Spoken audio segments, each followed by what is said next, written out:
CCD ने कुछ कार्रवाइयां की हैं, तकरीबन 7 लोगों को जो है पार किया है और ये डाकू जो है 1 to 5 पर बैठकर भागने की कोशिश करते हैं और सीसीडी पर फायरिंग करते हुए जब ये भागते हुए जा रहे होते हैं तो फायरिंग के तबादले में 2 लोग जो हैं अपने साथियों की फायरिंग से हलाक हो जाते हैं। और एक डाकू का नाम मोहम्मद जवेद वल्द तमीज खान, ये लाहौर का रहशी है, और दूसरा जो है फैसल खान वल्द जमील खान, ये दोनों पठान थे।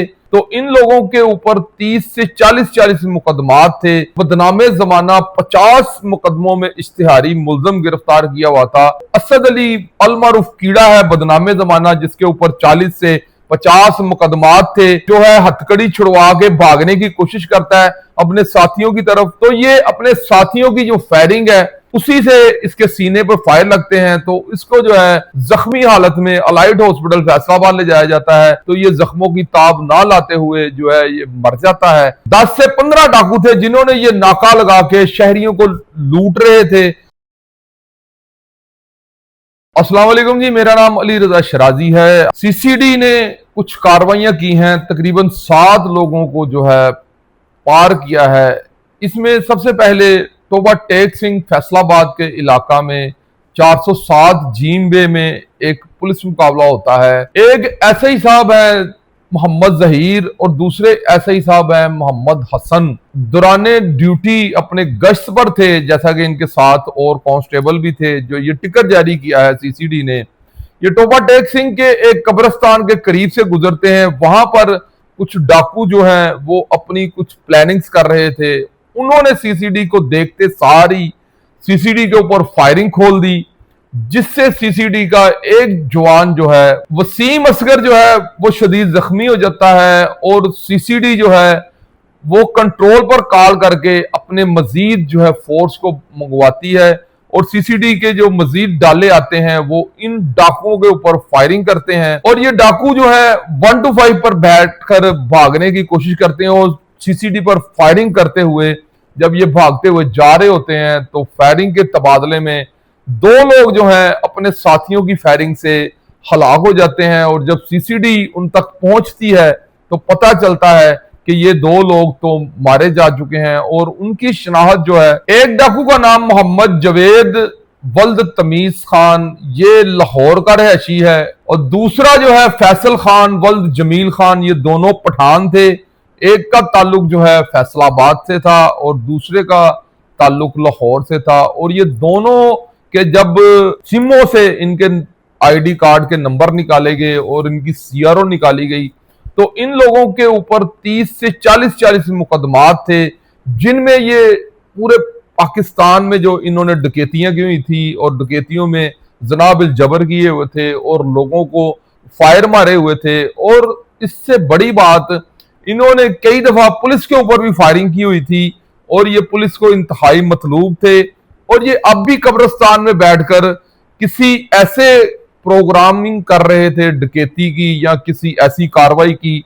और ये बर वक्त जो है सीसीडी का वहां से गुजर हुआ, सीसीडी गश्त कर रही थी तो इनका और सीसीडी का आमना सामना हुआ, जिसकी फायरिंग के तबादले में ये लोग जो है वो अपने साथियों की फायरिंग से मारे गए। सीसीडी ने एक और कार्रवाई करते हुए थाना सदर फैसलाबाद के इलाका में एएसआई साहब हैं साजिद महमूद, जिन्होंने एक बदनामे जमाना 50 मुकदमों में इश्तिहारी मुल्जम गिरफ्तार किया हुआ था, असद अली अलमारूफ कीड़ा, जिसने कई डकैतियां, कई कत्ल, इक़दामे कत्ल और भत्ताखोरी के इसके ऊपर इल्जामात थे और इसको गिरफ्तार किया हुआ था। और इसको जो है किसी निशानदेही के लिए पुलिस जो है ले जा रही थी तो इसके 4 साथियों ने इसके छुड़वाने की नीयत से सीसीडी पर जब फायरिंग होती है तो सीसीडी जब अपनी गाड़ी की आड़ में छुपकर अपने जो मुखालिफ होते हैं उनकी सिमत हवाई फायरिंग करती है। तो ये जो असद अली अलमारूफ कीड़ा है बदनामे जमाना, जिसके ऊपर 40 से 50 मुकदमात थे, ये जो है हथकड़ी छुड़वा के भागने की कोशिश करता है अपने साथियों की तरफ। तो ये अपने साथियों की जो फायरिंग है उसी से इसके सीने पर फायर लगते हैं, तो इसको जो है जख्मी हालत में अलाइड हॉस्पिटल फैसलाबाद ले जाया जाता है। तो ये जख्मों की ताब ना लाते हुए जो है ये मर जाता है। असद अली कीड़ा जो है 3-4 पुलिस मुकाबलों में भी इश्तिहारी था और इससे पहले ये मुतअद्दिद बार पुलिस के सामने आमने फायरिंग भी कर चुका था और अब भी इसने वही जो है अपनी रविश जो है वो नहीं बदली। असद अली कीड़ा जो है पुलिस मुकाबले में सीसीडी के हाथों मारा गया और ये पार हो गया। और दूसरी तरफ पाकपतन सीसीडी ने बहुत बड़ी कार्रवाई की। आरफवाला के करीब जो है खबर मिलती है कि डाकू जो है वो नाका लगाकर गाड़ियों को रोककर उन्हें लूट रहे हैं, तो सीसीडी ने जो है अपनी फोर्स भेजकर उन डाकुओं को गिरफ्तार करने की कोशिश की। 10 से 15 डाकू थे जिन्होंने ये नाका लगा के शहरियों को लूट रहे थे। तो जब सीसीडी वहां पर पहुंचती है तो सीसीडी को देखते सारी ये सीसीडी के ऊपर फायरिंग खोल देते हैं। तो जिसके जवाब में सीसीडी भी इनके ऊपर हवाई फायरिंग करती है।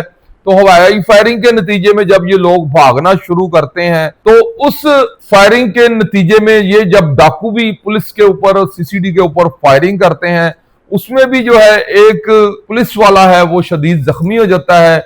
उसके बाद जब सीसीडी इनके ऊपर गोलियां चलाती है तो जब ये जाए वकूआ पर सीसीडी पहुंचती है तो इनमें जो बाकी डाकू होते हैं वो फरार होने में कामयाब हो जाते हैं। और ये जो डाकू भागे होते हैं इनकी फायरिंग से जो 3 डाकू हैं ये हलाक हो जाते हैं और सीसीडी इनकी लाशों को अपनी तहवील में लेके मुर्दा खाना जमा करवा देती है। एक मरतबा फिर गुजरात सीसीडी के डीएसपी आमर अब्बास शराजी के हिस्से में आया, जो कि आप सबको ही पता है कि इंतहाई लायक और काबिल अफसर हैं। जैसा कि आपको पता है कि पिछले दिनों सेल जफर चट्ठा साहब ने लाहौर में एक प्रोग्राम मुनक्किद किया था। इन्हें नगद इनामात और फर्स्ट प्रायोरिटी दी थी क्योंकि पूरे पंजाब में 36 जिले हैं और ये नंबर 1 पर आए थे क्योंकि इन्होंने 33 पुलिस मुकाबले किए थे और कई लोग जो थे वासिले जहन्नम हुए थे सीसीडी के साथ पुलिस मुकाबले में। और इनके हिस्से में एक और डाकू जो है वो भी शामिल हो गया। अब आमर अब्बास शराजी के 34 जो है पुलिस मुकाबले हो गए। अब ये 34वां जो पुलिस मुकाबला हुआ है आमर अब्बास शराजी का, मैं वो आपको बताता हूं किसके साथ हुआ है। आमर अब्बास शराजी जो कि गुजरात के डीएसपी सीसीडी हैं, उन्हें मुखबिर खास इत्तला देता है मोहसिन रजा वल्द जफर इकबाल जो है अपने साथियों के साथ कोई बहुत बड़ी कार्रवाई की प्लानिंग कर रहा है। अगर बराबर कार्रवाई की जाए तो ये शख्स मोहसिन रजा जो है ये गिरफ्तार हो सकता है। और मोहसिन रजा जो है 40 मुख्तलिफ मुकदमात में जो है मुख्तलिफ शहरों के मुकदमात में इश्तिहारी है और ये मंडी बहावलदीन का रहने वाला है। और आमर शराजी साहब अपनी टीम को वहां पर भेजते हैं और ये अपने बहुत सारे दोस्तों के साथ बैठा होता है। और जब ये सीसीडी को देखता है तो देखते सारी मोहसिन अब्बास और इसके साथी जो है सीसीडी के ऊपर फायरिंग खोल देते हैं। और जैसे ही फायरिंग खुलती है तो सीसीडी अपने बचाव के लिए इनके ऊपर फायरिंग करती है, तो जिसमें इसके दोस्त जो है वो भाग जाते हैं और भागते हुए वो फायरिंग करते हैं, जिसकी जद में ये मोहसिन अब्बास वल्द जफर इकबाल जो है अपने साथियों की फायरिंग से हलाक हो जाता है। और ये भी कारनामा जो है सीसीडी के गुजरात के हिस्से में आया और आमर अब्बास शराजी साहब के हिस्से में आया और इनके जो है अब 34 पुलिस मुकाबले हो गए हैं सीसीडी के। सीसीडी ने एक बहुत बड़ा कारनामा किया है रेंजर के साथ मिलके। असद आरफा अलवारूफ काछू जो कि अपने गैंग का सरगना था, इसे सीसीडी राजनपुर ने गिरफ्तार कर लिया है। जैसा कि आपको पता है कि कल रहीमयार सीसीडी के ऊपर जो अटैक हुआ उसमें 5 जो नौजवान थे वो एलीट फोर्स के वो शहीद हो गए थे। और जिन 5 नौजवानों की नमाज जनाजा में आईजी पंजाब, सीसीपीओ और डीपीओ जो रहीमयार हैं उन्होंने बड़ी इज्जत और एहतराम के साथ अपने 5 शहीदों को दफन किया था। अब ये जो असद आरफा अलमारूफ काछू है ये अपने राजनपुर का सरगना था, कच्चे का, डाकुओं का और भत्ताखोरों का और कातलों का। इसे सीसीडी और रेंजर ने मुश्तरका कार्रवाई करके गिरफ्तार किया और इस शख्स को वासिले जहन्नम किया। और ये सारी कार्रवाइयां थी जो मैंने आपके गोश गुजार की जो सीसीडी ने की, क्योंकि सीसीडी के अब 5 नौजवान इन कच्चे के बुजदिलों ने मार दिए हैं जो 12 मिलके 125 पर आए थे और इन्होंने दूर से तकरीबन 1.5 मील के फासले से रॉकेट लॉन्चर फायर किए थे, जिसके नतीजे में 5 जो लोग थे वो शहीद हो गए थे। उनमें से एक शहीद ऐसा भी है जिसका एक सगा भाई पिछले साल भी शहीद हुआ था। तो ये सारा वाकया जो सीसीडी ने कारनामे किए हैं, मैंने आपके गोश गुजार किए हैं। आप सीसीडी के बारे में क्या राय रखते हैं? कमेंट्स बॉक्स आपके पास है, अपनी राय से मुझे जरूर आगाह कीजिएगा। इसी के साथ अपने मेजबान अली रजा शराजी को दीजिए इजाजत। पाकिस्तान जिंदाबाद।